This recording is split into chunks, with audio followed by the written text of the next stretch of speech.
اعوذ باللہ من الشیطان الرجیم بسم اللہ الرحمن الرحیم افتؤمنون ببعض الکتاب وتکفرون ببعض فما جزاء من يفعل ذلك منكم الا خزي في الحیاة الدنیا ويوم القیامة يردون الى اشد العذاب وما اللہ بغافل عما تعملون۔ یہ سورہ البقرہ کی 85 نمبر آیت کا ایک حصہ ہے۔ اس دور میں یہود و نصارہ جو آسمانی کتابوں کے قائل تھے، لیکن جو ان کے اندر جرم آ گیا تھا وہ یہ کہ آسمانی کتابوں کو اپنی مرضی کے مطابق مانتے تھے۔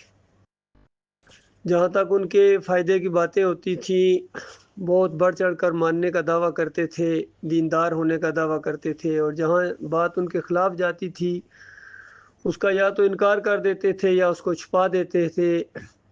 تو اس چیز کو اللہ تعالیٰ یہاں سورہ البقرہ کے اندر، یہ سورہ البقرہ مدنی سورہ ہے، وہاں جا کے مدینے میں جب ہجرت کر کے وہاں پہنچے تو وہاں یہود و نصارہ کے سارے جتنے باطل عقائد تھے ان کا تیا پاچا کر دیا گیا۔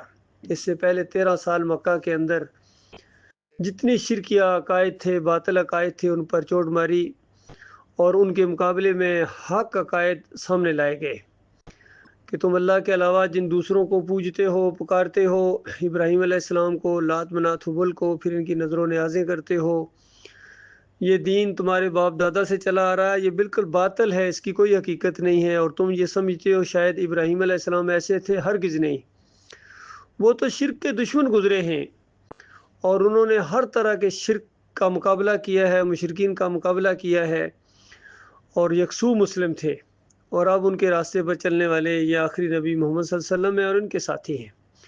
اور مشرکین مکہ تمہارا اب کوئی ان سے ذرا برابر تعلق نہیں ہے، تم ان کی اولاد ہو سکتے ہو لیکن ان کے ہم عقیدہ نہیں ہو سکتے ہو، ان کے اصلی ماننے والے نہیں ہو سکتے ہو۔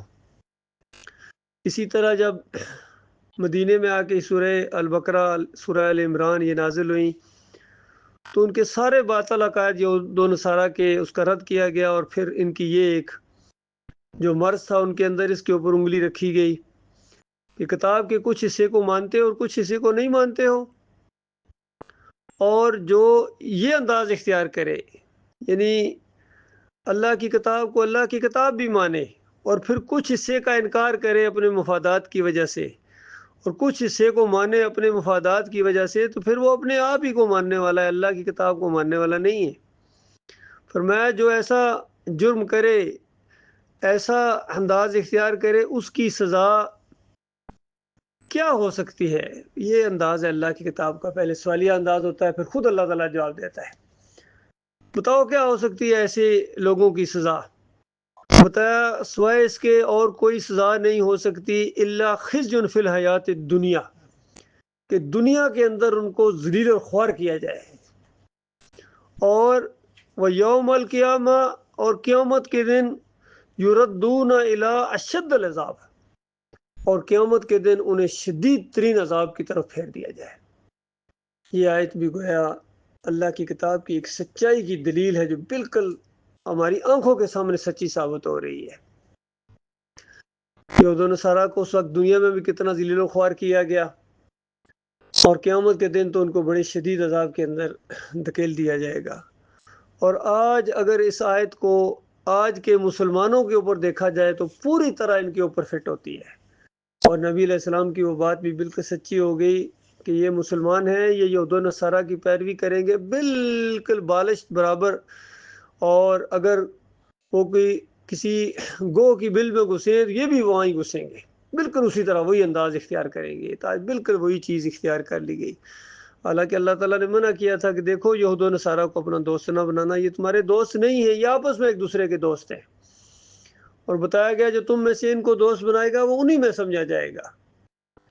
تو آج دیکھیے یہ مسلمان پوری طرح دعویٰ تو کرتے ہیں کہ ہم اس قرآن کو مانتے ہیں، آخرت کو مانتے ہیں، لیکن دوغلے ثابت ہوئے، کچھ حصے کو مانتے ہیں اور کچھ حصے کو نہیں مانتے، اور کیسی عجیب بات ہے کہ سارے مانتے ہیں کہ اللہ کی سچی کتاب ہے، آپ محمد صلی اللہ علیہ وسلم آخری نبی ہیں، قبلہ ایک، لیکن پھر بھی دیکھیں گروہوں کے اندر بٹے ہوئے، فرقوں کے اندر بٹے ہوئے، مسلکوں کے اندر بٹے ہوئے. یہ اسی وجہ سے ہے کہ ان کے مفادات ہیں.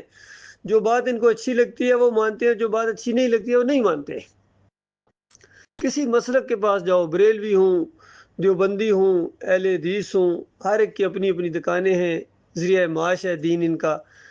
اور یہ جو دین کے اوپر اجرت بنانے کا معاملہ ہے، اور اللہ نے منع کیا تھا کہ دیکھو میری آیات کو دنیاوی مفادات کی خاطر نہ بیچنا، تو اس طرح کی جتنی آیات ہیں اس کو نہیں مانتے، کوئی بھی نہیں مانتا آج. اسی طرح دیکھیے سود کا نظام اعلان کے ساتھ چل رہا ہے، چاہے یہ عربی ہوں چاہے اجمی ہوں، جتنے بھی ہوں، ان کی رگوں کا خون بن گیا ہے یہ جو سودی نظام ہے. تو آپ بتائیے کتنی قرآن آیات ہیں جس کو یہ نہیں مانتے. پھر اللہ تعالیٰ نے منع کیا فرقہ بندی اختیار نہ کرنا، اللہ کی رسی کو مضبوطی کے ساتھ پکڑ لینا. کوئی بھی ساتھ آیت کو ماننے کے لیے تیار نہیں ہے. اور پھر اللہ تعالیٰ نے بتایا کہ دیکھنا اللہ کے علاوہ کسی اور کو مت پکارنا، ورنہ بے یارو مددگار بیٹھے رہ جاؤ گے.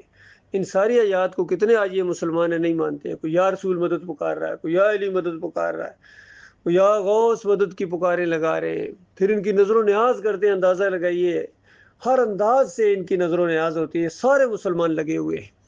کوئی نبی علیہ السلام کے نام کی یہ ابھی 12 ربیع الاول آئے گی، کتنی یہ نیازیں پکائیں گے، لنگر بانٹیں گے، مٹھائیاں بانٹیں گے، دودھ اور سبیلے لگائیں گے، شربت پلائیں گے لوگوں کو نبی علیہ السلام کے نام کا.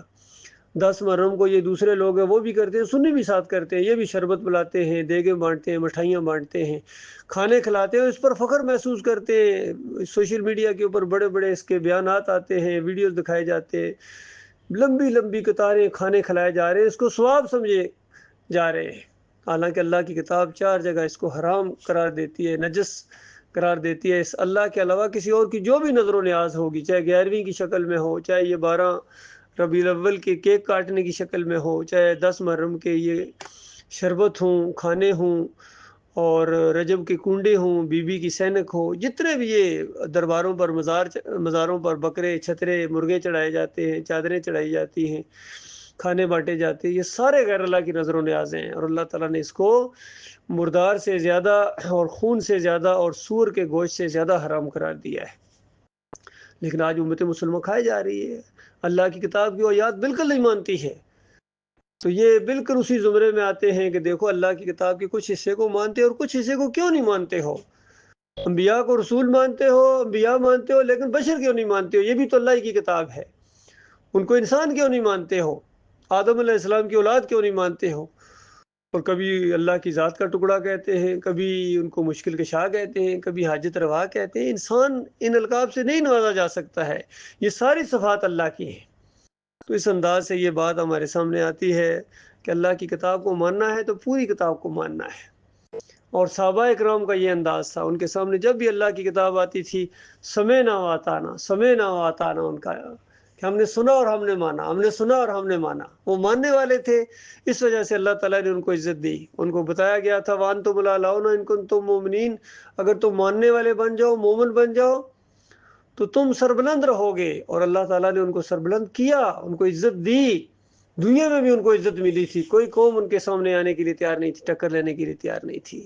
دنیا میں بھی عزت ملی اور جنت کے بھی وعدے ہوئے. دیکھیے اللہ کی کتاب بالکل سچی ہے، جو مانے گا اس کو دنیا میں بھی عزت دی جائے گی، آخرت میں بھی اس کو جنت الفردوس دی جائے گی، جنتیں دی جائیں گی حسب حیثیت. اور جو نہیں مانے گا ان کو دنیا میں بھی ذلیل کیا جائے گا، جس طرح آج پوری دنیا میں یہ مسلمان ذلیل و خوار ہو رہے ہیں، ان کی کوئی عزت نہیں ہے پوری دنیا کے اندر. اور یہ تمہید ہے اس بہت بڑی ذلت کی جو مرنے کے ساتھ ان کے حصے میں آنے والی ہے. چاہے بڑے بڑے سیاستدان ہوں، بڑے بڑے ان کے مذہبی لوگ ہوں، جنہوں نے دین کو بگاڑ دیا ہے، امت کو فرقوں میں بانٹا ہے اور دین کو کھانے کمانے کا ذریعہ انہوں نے بنایا، سارے لگے ہوئے اسی کے اوپر. تو آخرت میں بڑی ذلت کا ان کے ساتھ ان کو سامنا کرنا پڑے گا. باقی خوش نصیب ہیں وہ لوگ جو اللہ کی کتاب کو مانیں، کفر و شرک سے توبہ کریں، ایمان خالص کو اختیار کریں اور پھر اس کے اوپر جم جائیں، اس کے اوپر عمل کریں اور پھر اس کی تبلیغ کریں، قرآن و حدیث کی تبلیغ کریں، ایمان کی تبلیغ کریں اور اس راستے میں جماؤ دکھائیں اور آپس میں ایک دوسرے کو صبر کی تلقین کریں. ان کے لیے اللہ تعالیٰ نے بہت بڑے وعدے کیے ہیں، یہ خسارے سے بچ جائیں گے. باقی سارے خاسر ہیں، خسارے والے ہیں. وقول قولی ھذا استغفر اللہ لی ولکم ولسائر المسلمین.